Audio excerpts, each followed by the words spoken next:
Today, we are thrilled to introduce a guest whose journey beautifully blends innovation, creativity, and strategy. Meet Micah Mentor, a dynamic professional and a true trailblazer in the realms of tech, business, and music. Currently, Micah is the publisher partnership manager at Locality, where he helps forge impactful collaborations. He's also the CEO of Thoreau, an AI-powered writing tool designed to empower you to write smarter, not harder, a testament to his passion for leveraging technology to make life more efficient and creative. Micah's career spans a wide range of experiences, from being a strategic client partner and customer success manager and an account manager in advertising. His earliest experiences with media publishers and agencies further highlight his deep understanding of the industry. But that's not all. Micah is also a talented musician and singer. As a French horn player and vocalist, his artistry shines in his latest single, Don't Change, which is available on all streaming platforms. A proud graduate of the University of Arkansas in Fayetteville and a Gates Millennium Scholar, Micah embodies excellence and perseverance. Whether he's building partnerships, innovating in tech, or creating music, he's always striving to inspire and evolve. Micah, welcome to the show. We cannot wait to hear your story and insights. Thank you for having me, Danny. I'm happy to be here. Yes, of course. So, with all of that being said, music, innovation, tech, advertising. Yeah. Think back to when you were in high school. Oh, wow. Okay. So you're a high school senior, you're getting ready for college. When did you begin to start thinking about college, and when did you start actually preparing for it? Great question. So for me, I pretty much knew that college was like the post-graduation course for me. So before senior year even came, I was already involved in extracurricular activities, volunteering, so that when I was in my senior year, I was prepared to have an application for whatever college I was going to go to, and it would be strong. I am a first generation, college graduate. So for me, it was more so navigating the actual application process in and of itself. Luckily, there were resources that my school provided, like my guidance counselor, teachers who had gone to college. They were helpful too as well. I also had family to help me apply for college. And I also had friends whose parents went to college, and they would come to school and keep me very focused and on top of the application processes and deadlines. There was one person in particular. Her name was Marley Meyer, and she was making sure that I was aware of all the orientations that were available, the scholarships that were associated with the deadlines and the applications, which is something that was just kind of new for me because there are so many deadlines that are a little bit separate from what the actual application for your university is. So there could be academic scholarships, there could be housing preferences, etc. That if you're unaware of those things and you're just applying for college, you may be past the deadline for certain grants that you're eligible for. That's great. And also really good information to know. Deadlines are extremely important when considering college and preparing for the application process. Just understanding when things are due is a huge advantage for people. So I'm happy that you had people in your corner to kind of help push you and stay on top of some of those things. For sure. So Micah, let's acknowledge one major thing here. You are a Gates Millennium Scholar. I am. Which is a big deal. Yes. Also means that you didn't have to pay for college. You were able to leave school debt-free. Tell me about the day you found out that you would get to go to college on a full scholarship. What was that day like for you? What was that day like for your family? Wow. I can vividly remember the day that I received the packet. It was in the evening. I came home from school. I'm not really sure what extracurricular activity I was coming from, but when I came home, the packet was laying on the table. I'd already received a few rejection letters from national scholarships I'd applied for, and I already rejected a few other scholarships, like full ride to universities. But this one scholarship was what I was banking on to help to pretty much support me throughout my college career. So when I picked up the packet, it's pretty hefty, opened it up, and I was just like, wow, all of the things that I've been working for like the past maybe 5 years at that point, led up to that moment where I was able to say, I can go to school fully paid and come out of college debt free. I really didn't even know what that meant and how significant that was until like after college. But in that moment, it was just really cool and a sigh of like relief. My mom was a single mother. And so I saw how hard she worked to support my sister when she was in college. So I knew that this was going to be a relief for her too. So when I gave her the news, like she just was just so ecstatic. Like I can remember her like shouting through the house because it was such a big deal.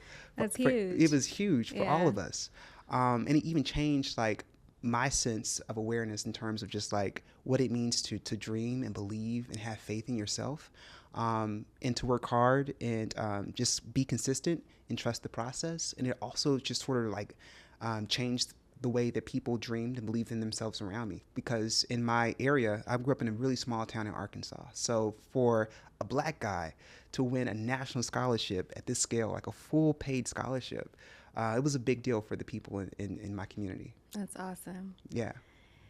So, stepping onto campus as a freshman, knowing that you have this huge advantage of not having to worry about paying for college, not having to worry about, how you would navigate the next 4 years of your collegiate career financially. What did that feel like? How do you think you moved different from other students who may not have had that same advantage? That's a really great question. First of all, I think I had options. Just knowing that things were completely paid for allowed me to. And when I say completely paid for, that means talking about like housing. I'm talking about food, and like the sort of like premise of the whole scholarship was not to work during college, so you can focus just on your academics. So that means like I was able to get the best housing or get the meal plan that was like that fit my needs, and without having to worry about the cost associated with it. In addition, I also was connected to a network that had people who'd gone through not the IRTS, but the Gates Millennium Scholarship before. So that was also an additional advantage I had, was that like, additional support system in terms of like having to navigate college. So it was just more so a sense of freedom and a sense of relief, knowing that I can go to school, I can major in anything that I wanted to major in. I can not have to worry about working in like the energy that's associated with taking time away from academics, and I could solely focus on the things that were really important, prioritize being involved on campus, making really good grades, and like being really connected with the community on campus. Yeah. So, can you tell us a little bit about what you studied? With all this freedom that you have, now you can study what you want. You can be a part of the extracurricular activities that you're really interested in and have the time and capacity to do so. Can you tell us a little bit about what you studied or what activities you were involved in on campus? Sure. So I'll start with the activities because it's like it kind of like goes hand in hand. I was actually in the marching band, so I had outside of like the Gates Millennium Scholarship, there were already scholarships that I had already won. So it was like a band scholarship and an additional academic scholarship. So I was in band my freshman year, and I was an architect major. Wow. During band practice, a tenor sax player came up to me and was like telling me about this communication class that was so cool. And I was like, you know what I'm going to do? I'm going to change my major tomorrow, which Wow. was a huge deal. My guidance counselor, who was my Gates Millennium Scholarship like counselor, he even advised me like not to do it along with my mom because there's one stipulation with the Gates Millennium Scholarship. If you're a STEM major, that means you get to go on to um, get your master's degree and your PhD. So it's up to 10 years of funding. So if I would Wow. have changed my major, I would have lost the additional years of funding. But it's a true testament of like following your passion and knowing what is true to yourself. Because to me, like I took an assessment of like my skills and my strengths. I realized like, hey, I think I just appreciate architecture, but what I think I'm really good at is the communication aspect. And so I changed my major despite Wow. what they said, Wow. and had a few additional hours too I had to complete to actually graduate because I think the communication degree was only 86 hours and I needed I think somewhere about like 150. So I did a dual major, and that's how the whole journalism, advertising, PR thing came into play, Wow. which completely transformed like the trajectory of like where my career was headed at the time. So in essence, like I was headed in one direction, but changed it because of my passion, and it was probably one of the best decisions I made in my life. That's amazing. So now I'm starting to see a little bit more of the innovation through your background in architecture, Mm-hmm. advertising, and studying PR and communications, and then music coming from your involvement with the band. It's all full circle. It all comes full circle. So that's fascinating and amazing, but also helps us to understand how you got to where you are today, which is also incredible. So let's switch gears and talk a little bit about your career. Okay. When did you realize you wanted to move to New York from Arkansas? And what was that transition like for you? So it was during my first internship. I did an internship at OMD, which is an advertising agency here in New York. And when I got into the city, I'd never been to New York City before. In fact, I'd never been like in a city to this capacity just by myself. So it was a huge deal. So like I remember coming out of Penn Station and it was just like, wow, everything seems so fast and I love it. I think that was the moment I realized I needed to be in New York. Um, that I spent the summer just exploring the city, and I was like, I want to really be here, and I think that this is the place that I want to be. But one thing that was lacking was the sense of community, because coming to New York, you think that because there's so many people, you're gonna be like bound to find like tons of friends. It's not the case. It's a bit harder to get locked into a community that really fits like your identity. Um, but lo and behold, the following summer, I was interning with IRTS, and the community was there. So there were people that I was connected with, and there was a community that I was a part of that was going to be in New York after I graduated, and that was all I needed to be in New York. Amazing. And for those of you who don't know what the IRTS Fellowship Program is, it's the International Radio and Television Society. That particular program hosts a 9-week, all expense paid summer fellowship program. So, another opportunity to experience or get a taste of what it's like to be a professional living and working in New York without having to worry about housing, without having to worry about paying to live in New York City and all the expenses that come along with it. Totally. That's the important part. So what we're hearing is Micah has been very blessed Oh, for to sure. have people pay for him to do things, which is amazing. And it opens up a lot more freedom. So can you tell us a little bit about um, the almost 10 years that you've been in New York, and how did you navigate some of the different career pivots that you've experienced? Totally. So coming from Arkansas, the very first year I was in New York, my job, I hate to say it, but it was just a job, more so because I was more so just transitioning from a different culture. Like Arkansas, in comparison to New York, two different worlds, same country, but two different worlds. So having to just like adjust like the social norms of that all was something that was very new to me.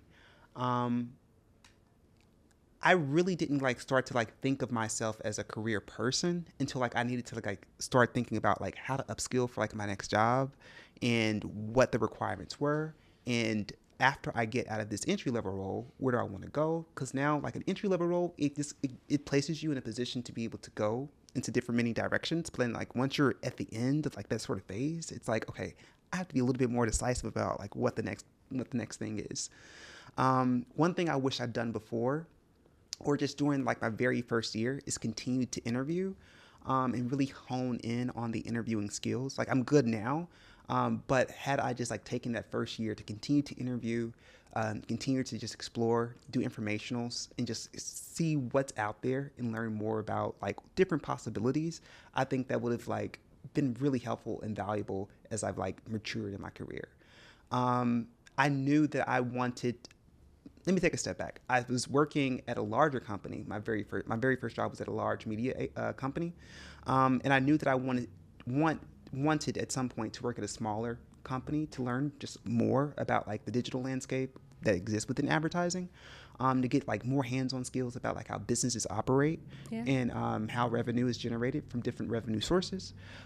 So I stepped away from like a very large company and went to some smaller companies, which I totally recommend if like that's what you want to get out of your like sort of day-to-day job, because it's important to also it's important to give to your company because they're paying you, but it's also to like be able to take away some skills, and learn new things on your jobs too as well. So Yes. like during those like smaller companies, I was able to learn a lot. Like there was one company, it was Deep Crawl. Like I learned so much just about like technology, about managing books of business, and how to speak to C-suite executives that sort of just changed the way that I work today. Like it was a very small company. Like no one pretty much knew about Deep Crawl at the time. But when I started to like move on past that role, I was just in a position to be able to just be more articulate with C-suite executives and just kind of just know how to navigate the business on a day-to-day basis. And that's so important. And it it really shows how you've been able to use a lot of these experiences and really define your own career, define your own path, but also build some of those soft skills that you don't necessarily, you're not taught. No one's teaching in school how to talk to C-suite executives or how to show up in an interview. Totally. Or even So, how to like tell your boss like, hey, like we just lost a piece of business. Like, yeah, you know what I mean? So it's yeah, I learned a lot, to say the least. amazing. So, let's talk to the high school juniors and seniors. Okay. What advice would you give them, especially those who want to go to college but don't know how they can make this a reality for themselves? Or maybe they want to go and they've been accepted, but they're afraid of, how to navigate that because of financial circumstances. One thing that I will say is that there are tons of like opportunities for your college to be completely funded. So if that's the concern, one piece of advice I would give you is to start early. Like if you're a junior, and I'm assuming that your grades are like already on point, like you have good grades. But if you're a junior, you have like the prime opportunity to take the time to like look at scholarships and see what their processes are like, who won the scholarship. Typically, there's like some background information, like what their process was like. You can even probably like go on places like LinkedIn or Instagram, reach out to the recipients and ask like, hey, what was the process like? How were your essays structured? Some other things that you can do is talk to your teachers. There are teachers like inside of your school or counselors or professionals within your academia who actually grade the essays. So if you can tap into some of those people and get some tips on like how to write an essay, like what really stands out. That could be something that can be one like little tip or nugget of information that could like propel you forward. For me, like I was lucky enough to have a teacher that was one of the graders for like scholarships, and she told me just tell a story. Like no one starts off an essay with dear such and such, and that changed like all the essays I wrote. All of my Wow. essays started with dear person because Mm-hmm. I'm writing directly to the person who's reading it now. Yes. So that stands out in a pile of 1,000 essays to start off with, hey, my name is. Um, so one, just knowing that there's lots of funding available. Two, following the process. And then three, just like be on the hunt and search around. There's tons of funding opportunities. Check in with like your guidance counselors. Like their job is to help you find scholarships. So utilize your resources. I was at my guidance counselor's guidance counselor's office every single day, maybe like 30 minutes to an hour before school, during lunch, and after school, searching for Wow. scholarships. Wow. And all that hard work paid off. So kudos to you for doing all the legwork and making sure that you prepared yourself to get ready for this part of your life and even beyond that. So kudos to you for all of your efforts. And thank you so much for joining us today on Dream to Evolve. Loved hearing your story. If there's one piece of advice that you could leave our viewers with, what would that be? Dream big, you know. There's a really good book. It's called The Magic of Thinking Big. And it's so freeing because it's true. Like so many people will, there's so many people or systems that like try to like limit your potential. Um, but put all of that aside and just dream big. You know yourself. You know what you're about. You know what you want to do. Focus on that. Trust the process and dream ahead. That's amazing. Thank you so much, Micah. Thank you, Denny. Thanks for having me. Of course.